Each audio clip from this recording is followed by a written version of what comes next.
let's start light to the audience to get a grasp of you as a person before we dive into dark data and models. If you could trade jobs with anyone for 1 week, who would that be? I think I'd be Donald Trump. Donald Trump. Okay. I won't ask what's the first thing you would do in that role. I couldn't tell you because being Donald Trump, it'd be secret. And if you have to live in another city for 1 year, what would you choose? Another city? Yeah, anywhere. Rome. Rome, okay. Why? I like it. It's ancient. It's got lots of history and character. I'm partial to Madrid because of the salted artichokes, but that's not really elevated. If you could sum up WorldQuant for the audience in just a couple of sentences, how would you do it? What is the goal? What is the essence of it, the whole company? WorldQuant is a institutional investment complex which takes raw data from many sources, translates it into formulas called alphas, then takes the alphas, combines them into strategies and trades in the open stock markets and makes a profit most of the time. You have built a company that lasted almost 2 decades in a, I would say, really fast-changing industry. What personal habits or philosophies helped you in that process? You never give up. Things are never as bad as they look, and things are never as good as they look. So you have to persevere, and you have to focus on solving the problems that you have today. You shouldn't be solving tomorrow's problems. You don't know what those will be. And you shouldn't be solving problems from the past. They're gone. If you just focus on today and solve what's important today, you will survive all times and you will grow as well. And was there any habit that you had to unlearn as a person to keep evolving? Well, you know, when I first started trading, every day you make or lose money. So one day I would come home very happy. Next day I would come home very sad and happy, sad, happy, sad. You can't really do that. That's why most people last 6 years in this business. You have to disassociate your emotions from your actions. And with time you learn that and you worry about other things or, as I said before, the present day. Was there a single kind of turn or failure, for example, in the history of the company that taught you more than any success of the company? Well, around 2007, when I bought my first house, it always happens when you buy a house. Bad things happen. There was a quant meltdown where all the quants started liquidating their positions. We were slowly bleeding for a number of months, and I slowly kept cutting my positions, and I went all the way down to zero. One day before the apocalypse happened, and whoever was in the market that day lost huge amounts of money, 50%, sometimes 100%, sometimes more than 100%. The following day, I came to work, and it looked like everything was making money. All alphas were making money, so I went back in almost full way and recovered almost all the losses from the entire period. And this has happened a number of times. If we talk about this quant world and the WorldQuant is a company, you mentioned a lot of times alphas. And I don't know if the audience is familiar with this term. What's an alpha in trading, and why are investors so eager to discover new ones? An alpha technically stands for an edge, some edge against the market. To be more defined, usually alpha is a formula which specifies relationships between stocks and gives you the output as the stock positions. And if you simulate this formula over time, you see a nice uptrending P&L graph, and it's a signal. So that's what an alpha is. And we've been collecting alphas for a very long time. We have 5 to 10 million of them at this point in time. I understood some of it, yeah, some of the process. Why is it that unstructured information, because you say in your articles and in interviews that unstructured information is an asset, it's power, like news, articles, company information and reports, and this is so valuable for investors. So compared to just numbers or on a spreadsheet, why is it so important to collect this unstructured information? Because most of the information out there is unstructured at this point in time. I believe the figures are about 80%. Up until very recently, there was really no cost-efficient way to gather all this information, but with the invention of LLMs, you can quite easily make structured data out of unstructured data, and once it's structured, you can use it for your alpha signals. You can make trading decisions from it. The amount of data which can be generated really by anybody with access to the internet and other forms of unstructured data is staggering. There's lots of new things to process, and it's really rare that you find a piece of information that doesn't have some effect on the market. You use your intuition or AI for decision making? The actual decision is, I should say that carefully, that most of the time the system runs and it makes 100% of all the decisions and actions. There are certain things you do, like size the system up, size it down, changes to the system, that sort of thing that require human intervention. Here you use your decision making, which in my case is a pretty instinctual instinct, which is then not disproved by logic. That's the test. The way I look at instincts, we've been around hundreds of thousands, if not millions of years, and we have survived as a species. There's no way that any LLM can have all this information. So built into us, very good algorithms for surviving in all kinds of conditions that haven't been seen before by us, but they've been seen by our DNA. So instinct is good. And can we say, because I think this is really important for the audience as well, can we say that data really can predict global shocks, maybe not just financial ones, crises, big changes? What would you say, these algorithms?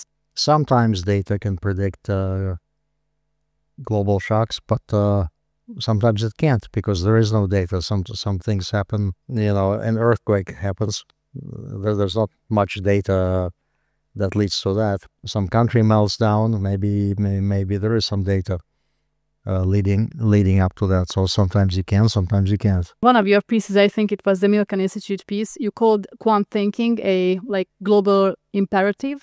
What does society risk if people don't get more comfortable with AI and algorithms?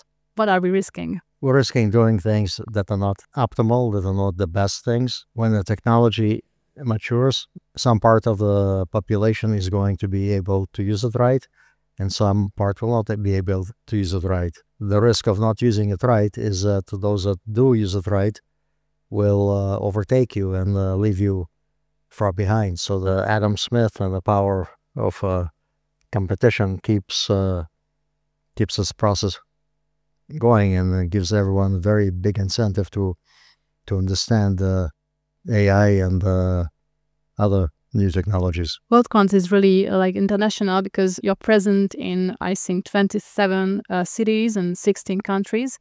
And I've heard of the hiring process. Once there was 1,000 applicants and only 5 got in. So what's your hiring process and how to become a quant champion? Our hiring process has been as tough as this. You're describing when we first came to China to establish an office. We interviewed 1,000 people to select 5. Inevitably, we test for programming skills, for problem solving, for critical thinking, and for ability to focus and work on one problem for a very long time. Over the years, the ratio has fallen. We hire a higher percentage of the people we interview than we did that particular time. The testing is always a measurement of programming ability, critical thinking, knowledge of technology, programming skill, and perseverance and creativity. So if someone isn't a math genius but is highly creative, do they still have a chance in your company and in your world? They do have a chance, but they'll have to develop some programming skills, which is not the hardest thing in the world. And regarding the quants, do you see AI as more of an assistant to quants or a competitor? it's an assistant because we tell it what to do. It's a tool. It's a tool. We give it inputs. It gives us outputs. We give it prompts. It gives us answers. So it's got all the attributes of an assistant. It doesn't have any consciousness. It doesn't have any intent. So all these things make it a very much of a miracle machine, more so than somebody who actually leads and drives places. When you meet a young applicant, what's the very first thing that you look for beyond the resume when he walks in? When I meet an applicant, I usually ask them to tell me their story in their own words. And depending on what they tell me, how they tell me, what they focus on, and general disposition, it's very rich in information, such questions. And then we take a deep dive into a few areas to make sure that the knowledge is deep, and they get to ask me some questions. Again, we evaluate what are they thinking about, other questions. Ask the right questions. Do they make sense? What's the motivation? You try to ascertain the motivation. You know, is this person motivated by money? Because if you're not motivated by money, you know, why work in a hedge fund? And so on. There's a very large set of such criteria. They don't even exist in any particular place, but after you've done enough interviews, you just develop a feel almost.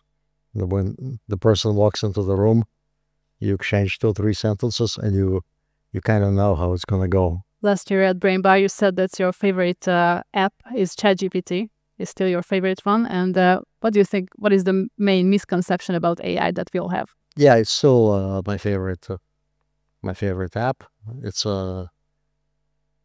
matured and it's gotten a bit more serious and deliberate. I think the misconception about AI is to think of it as a person or as an actual assistant, but it's a program, right? And you're giving questions to a program, and the program is going to give you answers.